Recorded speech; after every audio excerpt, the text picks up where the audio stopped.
Assalamualaikum and hello to Sir Ibrahim.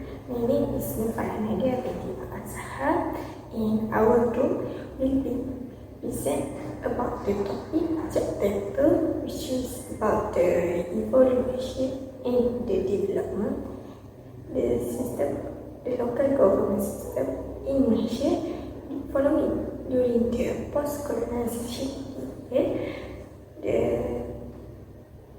during crisis, and also to present the local government system.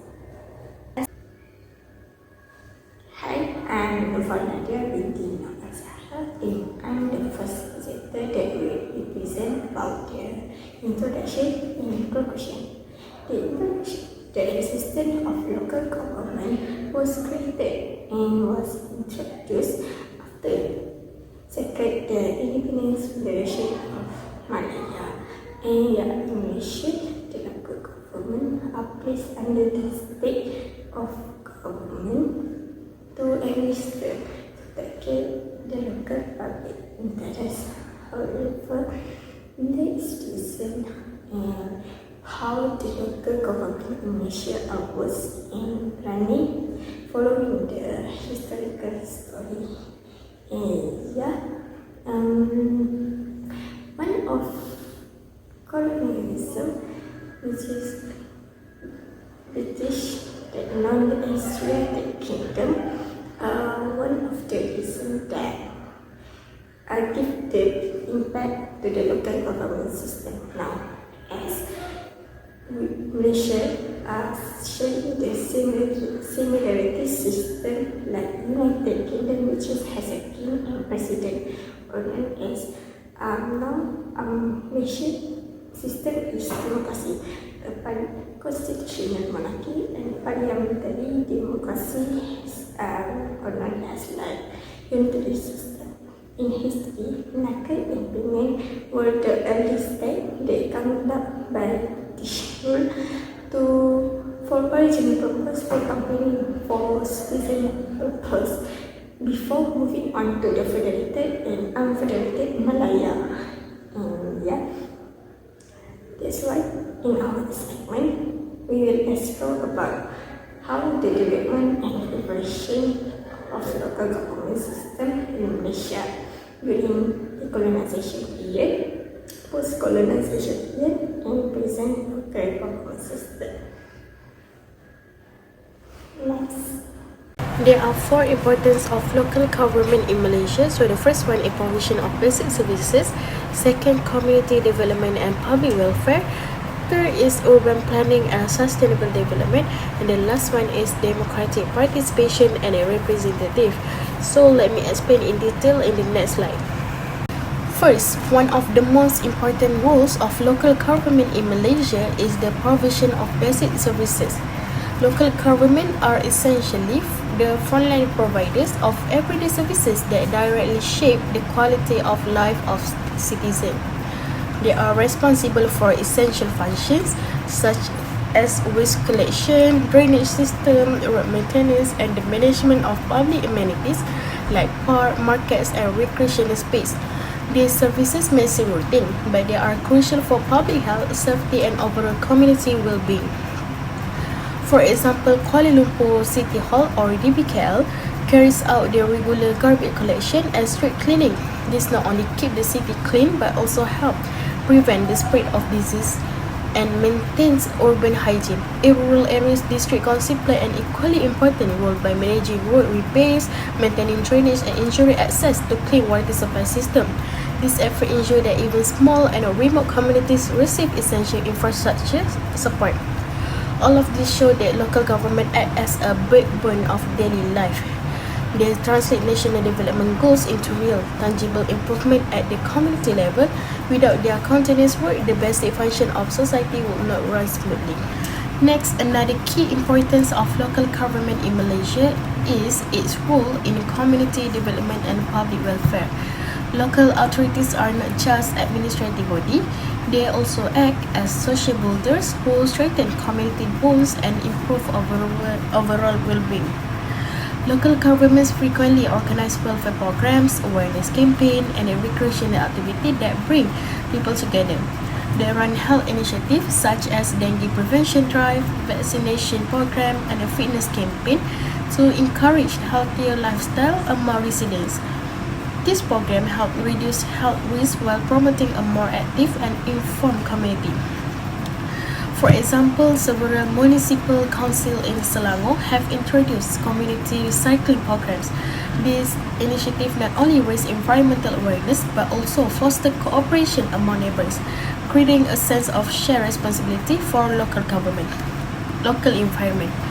Importantly, local government also ensure that vulnerable groups such as the elderly, low-income families, and children receive the support they need.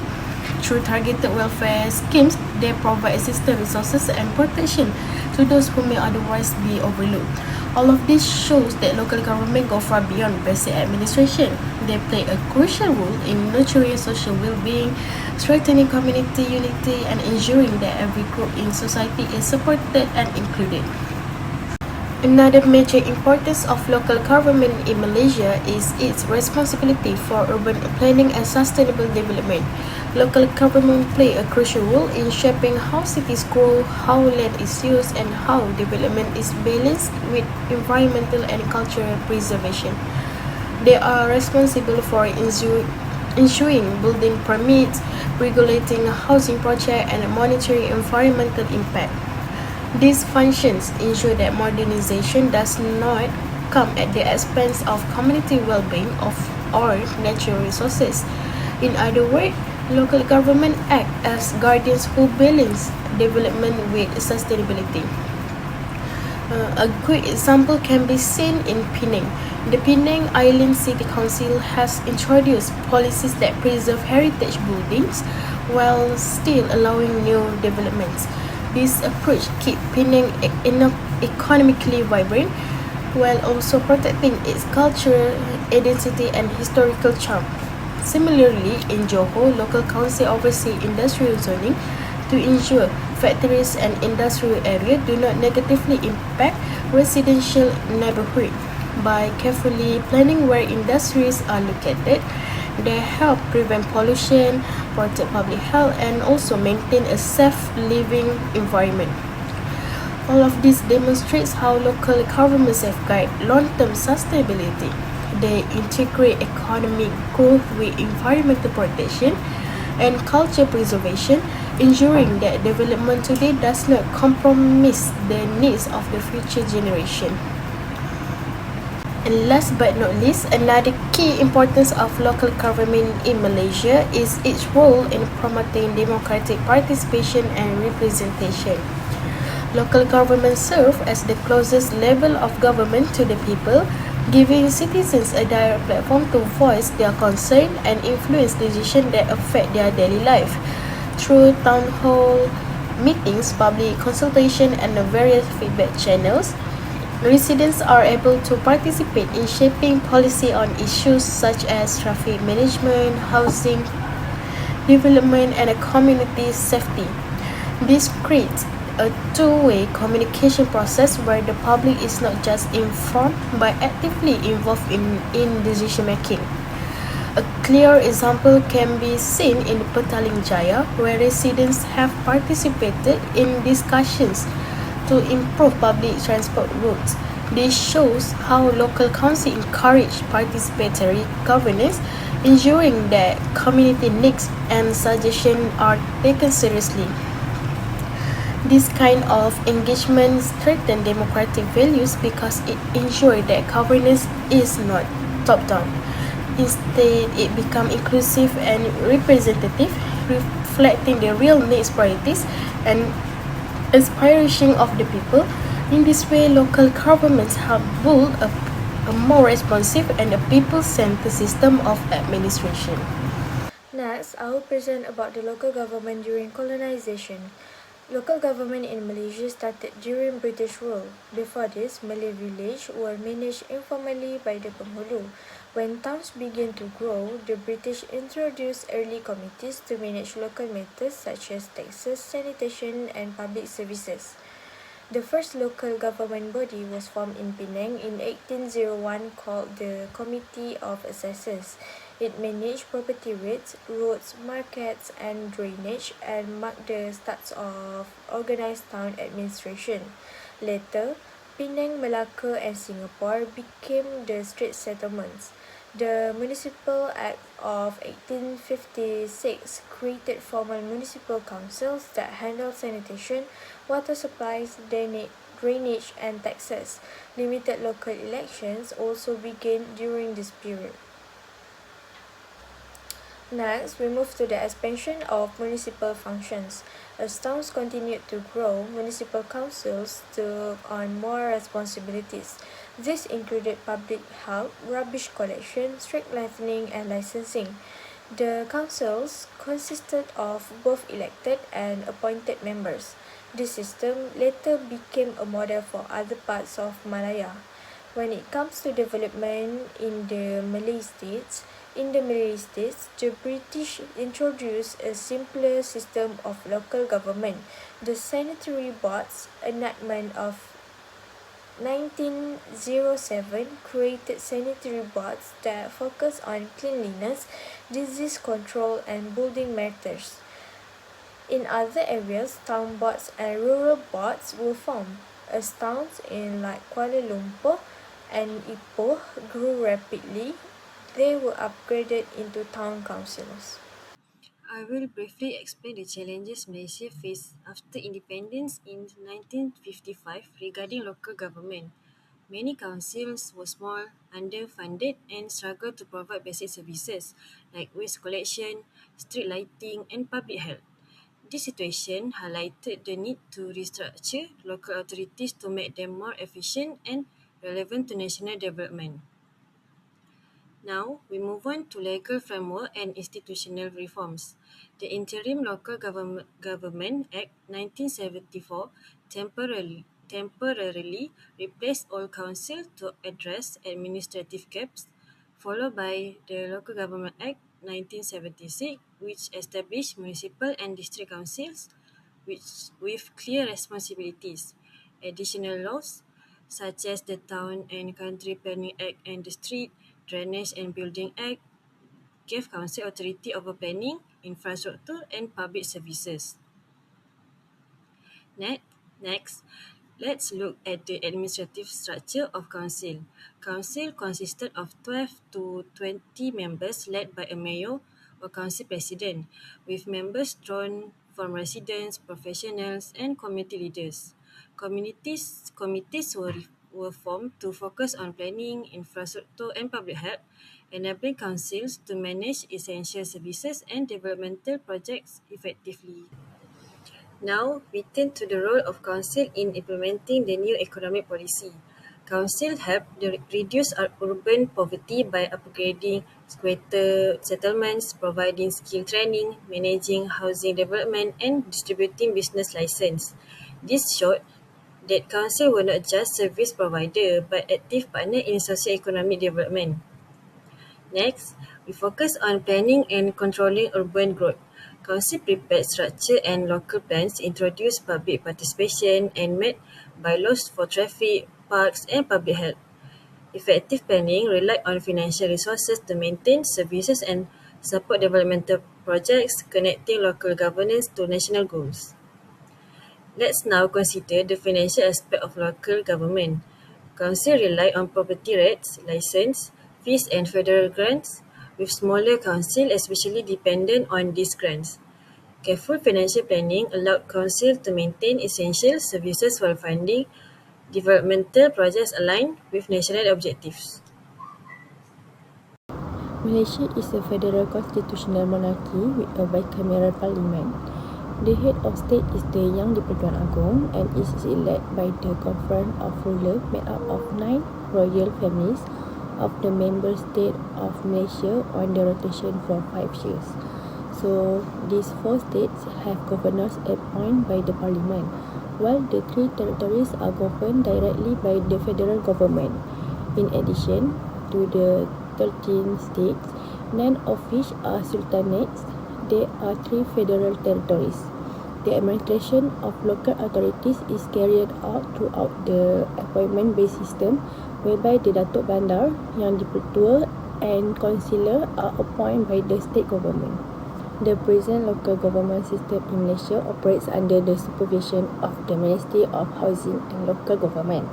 So, local authorities, or known as pihak berkuasa tempatan (PBT), are categorized into three main types, which is City Council, Administer Large Urban such as Dewan Bandaraya Kuala Lumpur (DBKL), Majlis Bandaraya Johor Bahru (MBJB), Municipal Council govern the medium-sized town, and District Council manage the rural and less developed area.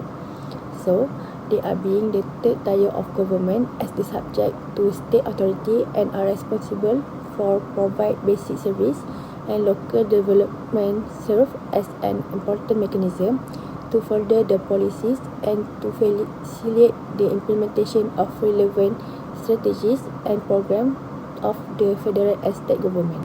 By placing authority at the municipal and district level, the government ensure that the decision-making process are more responsive to local condition, population needs and developmental challenges. So this arrangement allows that the policy formulated at the federal or state level to be implemented more effectively throughout the local authorities that possess better knowledge of their respective area. So I will talk about the comparison between the post-colonization and the present local government system in Malaysia. So the first one is autonomy of local authorities. In the post-colonization period, the local authorities enjoy a high degree of autonomy in managing local affairs, allow them to make decisions regarding the development, budgeting and local service independently. In contrast, in the present local government system, the local authorities provide the legal framework for the structure and administration of local government, include the definition of local authorities and their statutory powers. So, this system aligns local decision-making and leadership with border, state and federal policies, reducing the independent discretion that the local council once enjoyed. So, the second one is local election. During the post-colonial era, local council election were practiced, giving citizens the opportunity to participate in local by electing their representative.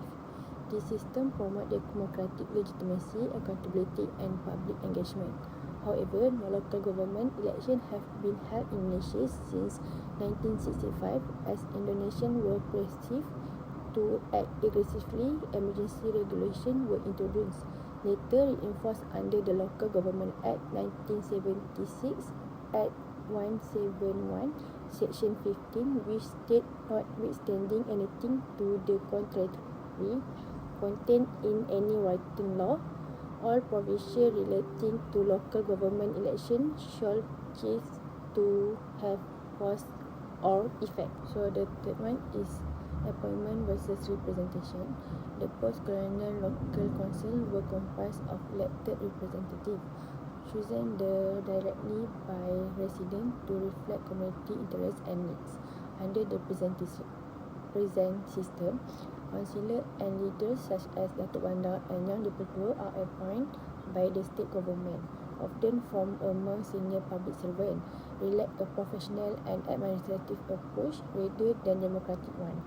The practice of government appointment to select local councillor for every local authorities in Malaysia prevailed after 1965.